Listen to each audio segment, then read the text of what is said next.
Hey everyone, and welcome back to another video for today. So this is the second earnings video of this day. We already covered PayPal. That video will be in the top right corner. PayPal beats across the board. Stock is down 8%. SoFi beats across the board. Stock is up at the time of making this video 16.7%. We're now at $24.54. Of course, by the time you're watching this video, things can move on the upside, maybe even on the downside as well. But it doesn't matter. It doesn't matter. What matters is that they're killing it. They're killing it. The business is on fire. Now, the, let's say, stress or the worry, right, we had was, okay, we know things are doing well at SoFi, but we've seen that previously, right? Beats across the board, triple beat, stock goes down. Well, that's a luxury problem, to be honest. That's a luxury problem because the only thing we want to see during an earnings season is good business results. What the stock does is irrelevant. Right? I would have loved to get these results and the stock down 10%. I would have doubled down. Because these numbers were incredible. And it's actually what we're seeing with PayPal. PayPal beats across the board. Guidance also a beat and actually revised on the upside as well. Stock is down. Makes it even cheaper. Company is doing very well. Does everything what it needs to do. Currently, the market is not seeing it.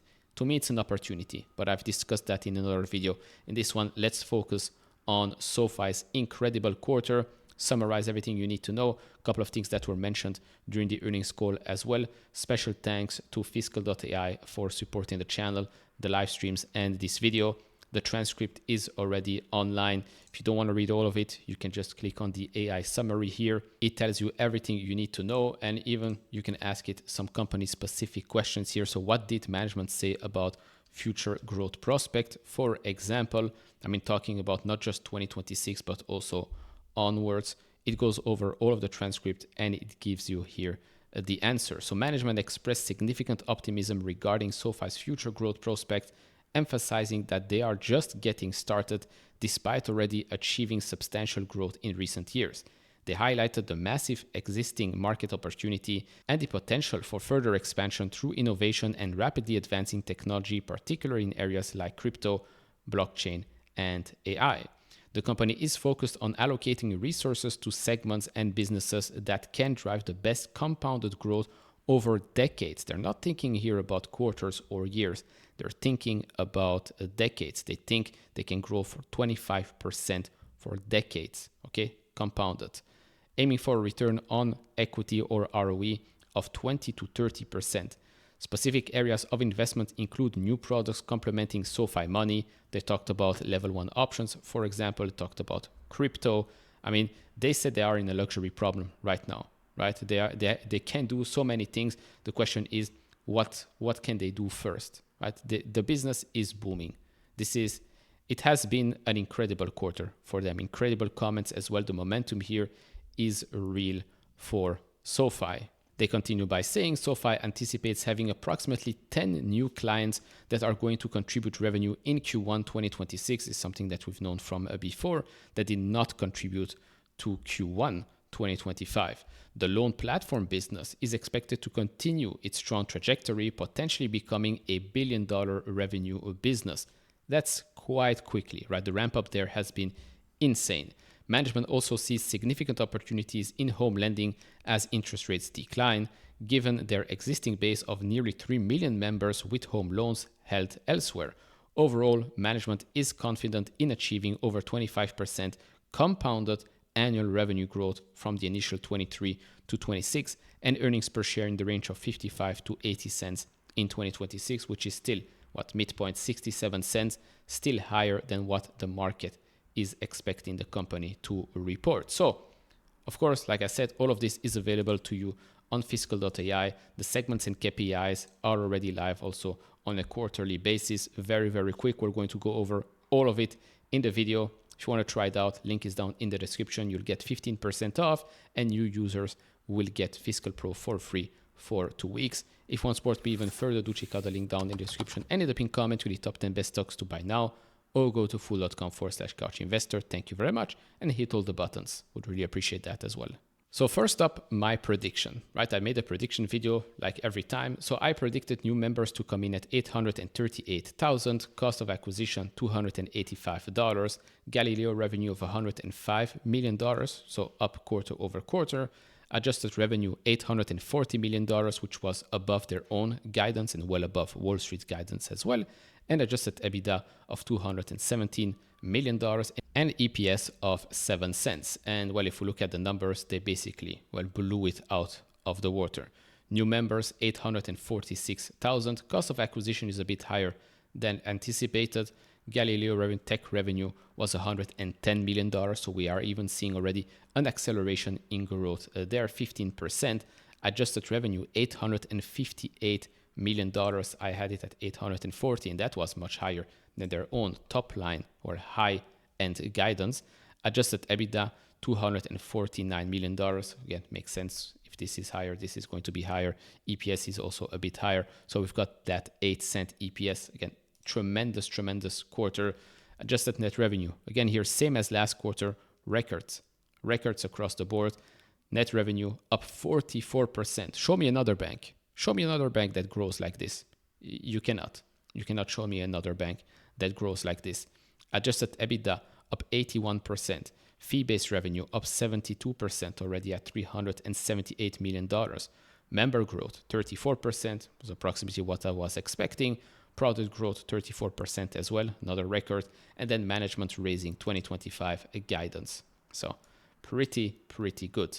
Now, just an FYI, these were the analyst expectations for this year and the upcoming fiscal years. I think this is going to be revised on the upside because, I mean, they cannot continue to ignore it, right? They cannot continue to tell me that they're expecting 50 cents EPS when the management is expecting 67 and they're delivering each and every quarter. By the way, with the 8 cents that we already got right now, 8 cents, 6 cents from last quarter, that's 14 cents already. And I'll show you what the guidance is for the year. And so you can already figure out what Q3 and Q4 is going to be. Pretty good quarters. That's what it's going to be. Then looking at the total technology platform accounts, last quarter that actually dipped to 158 here, right, from the 167.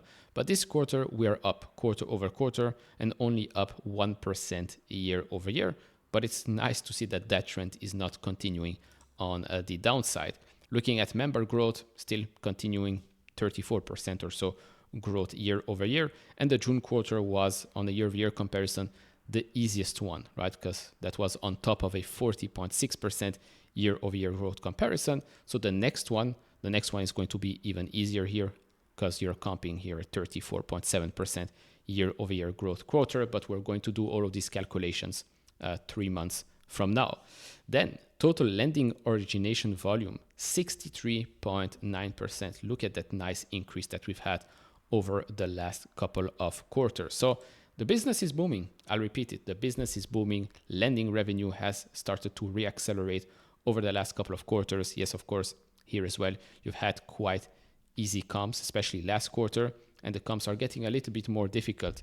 But this as well, you're seeing this a nice acceleration. Contribution profit does the same thing. December quarter, 8.8% growth. Then we've got 15, and now we're at 23.6% year over year growth here.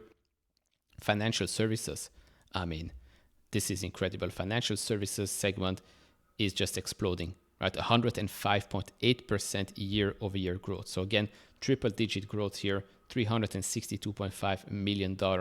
Since the June quarter of 2021, this has grown compounded 114%. Crazy. Looking at contribution profit, inflection point happened here, September quarter of 2023. Since then, explosion in growth. This quarter that increased 240.9%. Of course, it cannot continue to grow this quickly, but still, this is a very fast growing segment for the business. And yes, stocks do get a higher multiple, a premium from the market, not because of, oh, they're a tech company or they're not a tech company. No, are they growing fast or are they not growing fast compared to a specific sector? Do they have higher margins or do they not have higher margins? Are they more profitable or are they not more profitable? SoFi ticks all the boxes to get a higher multiple. It's not growing 1%, it's not growing 5%. In some cases here, it's growing triple digits. So it deserves that higher premium. Looking at the tech platform, something that also will accelerate in 2026 is already starting to accelerate right now. 15.1% year-over-year growth. Of course, we would like this to go even higher, but we should be expecting this to go even higher in the upcoming quarters. Contribution profit for this one has been also quite weak, but again, 2026 is when we're going to see this change for the tech platform. Looking at the overall revenue profile for the business, revenue has shifted towards more capital light fee-based revenue. Look at where we were back in 2021. Fee-based revenue was just 26%. We're now at 44%.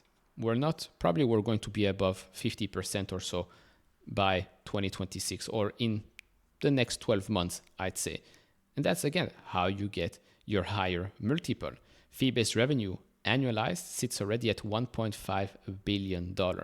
This thing is growing very, very quickly. And as management has said, we are still early.